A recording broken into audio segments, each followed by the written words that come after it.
Pandemi COVID-19 belum berakhir untuk Indonesia dan juga Aceh.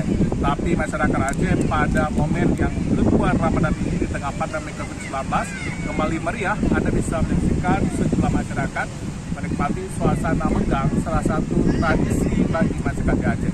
Salah satu Anda bisa nikmati seperti kuah belangong adalah masakan Aceh yang bisa dinikmati bersama keluarga, teman-teman, kerabat dekat. Ini adalah momentum untuk menyambut bulan suci Ramadan.